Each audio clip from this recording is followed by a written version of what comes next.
குமாரபாளையம், பள்ளிப்பாளையம் பகுதியில் நெசவு தொழில், ஜிஎஸ்டி, பணமதிப்பிழப்பு போன்ற பல்வேறு பிரச்சினை காரணமாக நலிவடைந்துள்ளதாக திமுக எம்பி கனிமொழி குற்றச்சாட்டு தெரிவித்துள்ளார். நாமக்கல் மாவட்டம் குமாரபாளையத்தில் விடியலை நோக்கி ஸ்டாலினின் குரல் நிகழ்ச்சியில் பங்கேற்க வந்த திமுக எம்பி கனிமொழி பின்னர் செய்தியாளர்களிடம் பேசினார்.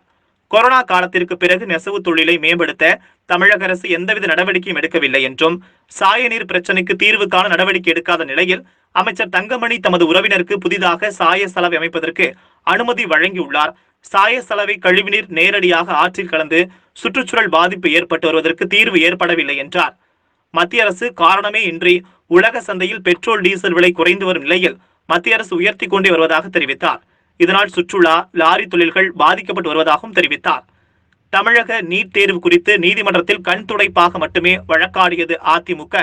திமுக ஆட்சிக்கு வந்தவுடன் நீட் தேர்வு ரத்து செய்வதற்காக மு.க.ஸ்டாலின் முழு மூச்சாக செயல்படுவார் என்றும் தெரிவித்தார். எந்த நேரத்திலும் தேர்தல் அறிவிப்பு வந்தாலும் திமுக தயார் என்றும், தேர்தலை சந்திக்க 6 மாதங்களுக்கு முன்பு இருந்தே தயாராக திமுக உள்ளதாக தெரிவித்தார். நெசவு தொழில் மிக மோசமாக பாதிக்கப்பட்டிருக்கக்கூடிய சூழலை நாம் பார்க்கிறோம். ஜிஎஸ்டி, அதற்கு முன்னால் பண மதிப்பிழப்பு, அதற்கு பிறகு வந்த ஜிஎஸ்டியில் இருக்கக்கூடிய பல்வேறு குழப்பங்கள், ஒவ்வொரு நிலையிலையும் வெவ்வேறு விதமான ஜிஎஸ்டி இங்கே நெசவுக்கு விதிக்கப்படுகிறது. அதில் இருக்கக்கூடிய பிரச்சனைகளால் இன்றைக்கி மிக மோசமாக நெசவாளர்கள் பாதிக்கப்பட்டிருக்கிறார்கள். அதை தாண்டி இன்னைக்கு கோவிட் காலகட்டத்தில் அதற்கு பிறகு இந்த தொழிலை மேம்படுத்துறதுக்கு, மீட்டெடுக்கிறதுக்கு அரசாங்கம் எந்த விதமான உதவிகளையும் செய்யவில்லை. சாயம் அப்படிங்கிறது, சாயப்பட்டறைகளால் இங்கே இருக்கக்கூடிய பிரச்சனைகள் இருந்து கொண்டு இருக்கக்கூடிய சூழலில் நீர்நிலைகள்லாம் பாதிக்கப்பட்டிருக்கு. காவிரி ஆற்றுல சாய கழிவுகள்லாம் கலக்கக்கூடிய ஒரு நிலையில் மக்கள் மிகப்பெரிய அளவில் பாதிக்கப்பட்டிருக்காங்க. ஆனால் புதியதாக அமைச்சர்களுக்கு அவர்களுடைய உறவினர்கள், நெருங்கியவர்கள் புதிதாக சாயப்பட்டறைகளை இன்னைக்கு எப்படி அவங்களுக்கு அனுமதி கிடைத்ததுன்னு தெரியல. ஆனாலும் புதிய சாயப்பட்டறைகளை இன்னைக்கு உருவாக்கப்பட்டிருக்கிறது. அது மேலும் முன்னாடி இருந்ததை விட இன்னைக்கு நிலையை மிக மோசமாக மாற்றி இருக்கக்கூடிய ஒரு சூழலை நாம் பார்த்து கொண்டிருக்கிறோம். அதை தாண்டி நூல் விலை ஏறி இருக்கு. அதனால இன்னைக்கு இந்த பகுதியில் இருக்கக்கூடிய தொழில் மிக மோசமாக பாதிக்கப்பட்டிருக்கக்கூடிய ஒரு சூழல். அதோடு சேர்த்து இந்த பெட்ரோல், டீசல் விலை இருக்கக்கூடிய அந்த சூழலில் மத்திய அரசாங்கம் காரணமே இல்லாமல் உலக சந்தையிலே பெட்ரோல், டீசல் விலை இறங்கி கொண்டிருக்கக்கூடிய இந்த சூழலில் ஏற்றிக்கிட்டே இருக்காங்க. அதனால் இங்கே இருக்கக்கூடிய சுற்றுலா தொழிலும் மிகப்பெரிய அளவில் பாதிக்கப்பட்டிருக்கு. லாரி வைத்திருக்கக்கூடியவர்கள், பொருட்களை சந்தைகளுக்கு எடுத்து செல்லக்கூடியவர்கள் மிக மோசமாக பாதிக்கப்பட்டிருக்காங்க. மத்திய அரசோட திட்டம், இந்த திட்டத்தில் நீங்கள் மக்களவை எடுத்து நிச்சயமாக. ஆனால் இங்கே இருக்கக்கூடிய முதலமைச்சரும் 110ல் அதை வாக்குறுதியாக அளித்தார்கள், அறிவிப்பு செய்தார். ஆனால் இதுவரைக்கும் எந்த வித முன்னெடுப்புமே எடுக்கலையே. நீங்கள் நாங்கள் ஃபைனலாக அனுப்பிட்டோம், மத்திய அரசு தான் எங்களுக்கு அங்கீகாரம் கொடுக்காம வெயிட்டிங் இருக்கு.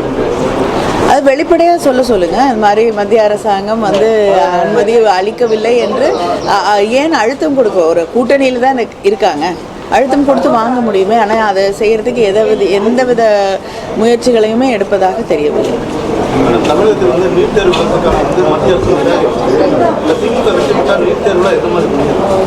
இந்த ஆட்சி நீட் தேர்வுகளை வழக்காடு மன்றத்தில் அதை எதிர்த்து வாதிட்ட போது கண் துடைப்புக்காக மட்டும்தான் அதை செஞ்சாங்க.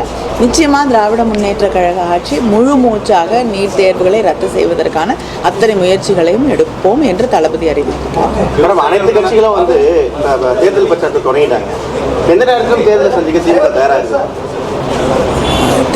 இப்பொழுது இல்லைங்க, 6 மாதத்துக்கு முன்னாடியே நாங்கள் தயாராக இருந்தோம். எப்பொழுது தேர்தல் அறிவித்தாலும் நிச்சயமாக தேர்தலை மட்டுமில்லை, வெற்றியையும் எதிர்கொள்ள தயாராக. முதலமைச்சருக்கு அடிக்கல் நாயகன்னு சொல்லிட்டு இப்போ பரப்புரில் எல்லாத்துக்குமே நான் இப்போ அடிக்கல் நாட்டுறேன், அடுத்த முறை முதல்வராக அதை நான் திறந்து வைப்பேன், எது நான் திறந்து வைப்பேன்னு ஒரு பிரச்சாரம் செய்யறாங்க. இல்லைங்க, அவர் முதல்வராக வரமாட்டாருன்னு அவருக்கே தெரியும். அதனால அவர் திறந்து வைப்பதற்கான சாத்தியங்கள் இல்லை. திறந்து வைக்கக்கூடியவர் ஏன்னா அடிக்கல் நாட்டிட்டு இதோட விட்டுருவாங்க. அந்த பணிகளை செய்து முடித்து திறந்து வைக்க போகிறவர் தளபதி அவர்கள் தான். விவசாயிகளுக்கான மும்முனை மின்சாரம் வந்து வழங்கப்படுவோம் 24 சொல்லி சிஎம் சொல்லியிருக்காரு.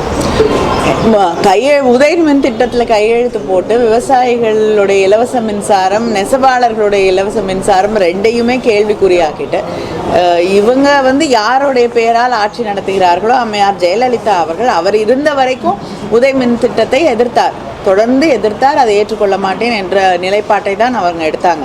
ஆனால் இன்னைக்கு இருக்கக்கூடிய இந்த ஆட்சி, அதிமுக பழனிசாமியுடைய ஆட்சி, உதய மின் திட்டத்தில் இங்கே இருக்கக்கூடிய அமைச்சர் அவர்கள் தான் போய் வந்து கையெழுத்தே போட்டிருக்காரு.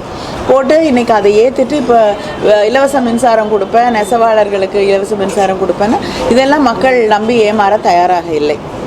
சசிகலா வருகை பின்பும் திமுகவும் அமமுகவும் குறித்தோட வந்து திமுக தான் சொல்றாங்க. என்னங்க?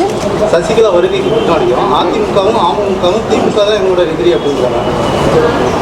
எப்பொழுதுமே திராவிட முன்னேற்ற கழகம் வந்து தேர்தல் களத்திலே அதிமுகவை மட்டுமே எதிரியாக நினைத்து நாங்கள் செயல்பட்டிருக்கோம். நிச்சயமாக வெற்றி வாய்ப்பு என்பதும் எங்களுக்கு தான்.